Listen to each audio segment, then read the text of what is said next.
Siapa yang selama 1,5 tahun ini punya anak di bawah usia 17 tahun? Apa rasanya umplek-umplekan setiap hari disuruh belajar dari rumah sementara rumahnya nggak ada tempat kecil aja untuk belajar zoom-zooman? Apa yang terjadi kalau ditambah 1,5 tahun lagi? Di sisi lain, kalangan rakyat umumnya, bagaimana rasanya mereka sahabat yang nggak ada internet, nggak ada pulsa, sementara di rumahnya ada 3 orang memerlukan komputer atau gadget atau laptop untuk kerja dan sekolah, tapi tidak memilikinya. Fakta saat ini, biaya sekolah dari rumah ternyata tidak murah. Menjalankan sekolah dari rumah ternyata nggak efektif, dapat ilmu tipis, nggak ada keterampilan lainnya termasuk laboratorium dan kehilangan skill olahraga, kesenian, dan keterampilan sosial lainnya. Bekerja dari rumah malah banyak stresnya, banyak wacana diskusi tok, tetapi tidak ada gerakan nyata. Diskusi doang, eksekusinya kecil, seminar, meeting, belajar online, ngomong doang 1-2 orang, wacana, diskusi.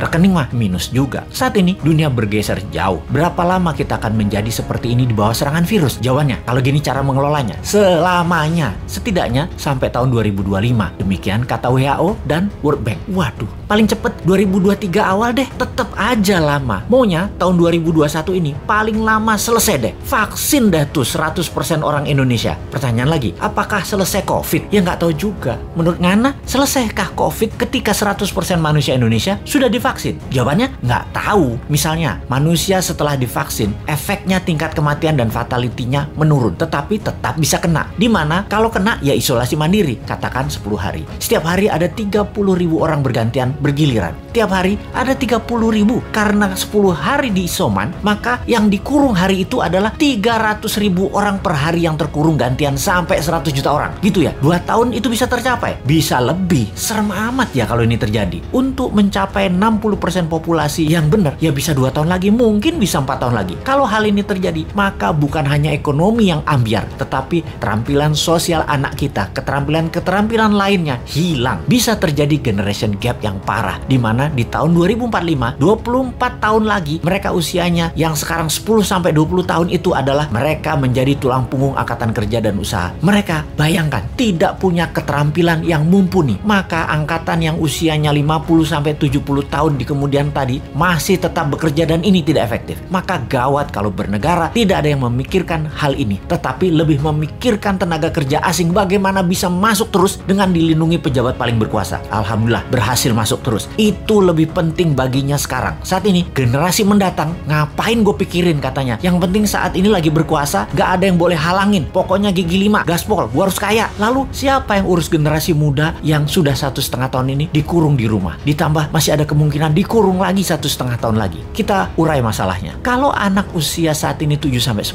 tahun, usia SD, mereka tidak mengerti banyak tentang culture, budaya lokal wisdom. Bayangin, ditambah 1,5 tahun lagi terkurung. Mereka nantinya manusia yang tidak punya budaya. Lalu, remaja usia pancaroba, baru akil balik, usia 11-15 tahun. Mereka adalah manusia lagi cari jati diri. Kematangannya berubah. Dirinya not a girl, but not yet a woman. Menjadi terhambat. Ditambah 1,5 tahun lagi kejiwaan mereka, maka man atau woman tidak paham, tidak akan matang. Sulit menjadikan boy to man. Di usia 16-23 tahun, masa SMA dan kuliah, anak ini adalah masa kreatif dan puncak-puncaknya iseng dan puncak-puncaknya main di usia ini. Kesalahan-kesalahan kecil itu penting untuk modal nanti bersosialisasi di kemudian hari. Tidak banyak mereka bisa lakukan. Mereka masuk generasi yang hilang. Kalau ditambah 1,5 tahun lagi, sekolah mereka tak berketerampilan, tak ada kesempatan di laboratorium, di studio, praktek kerja, keilmuan jalanan atau street smartnya tidak ada. Hampir tidak mungkin membuat mereka berubah from man to gentleman. Ada 40% saat ini dari populasi Indonesia yang usianya saat ini 7-23 tahun. Yang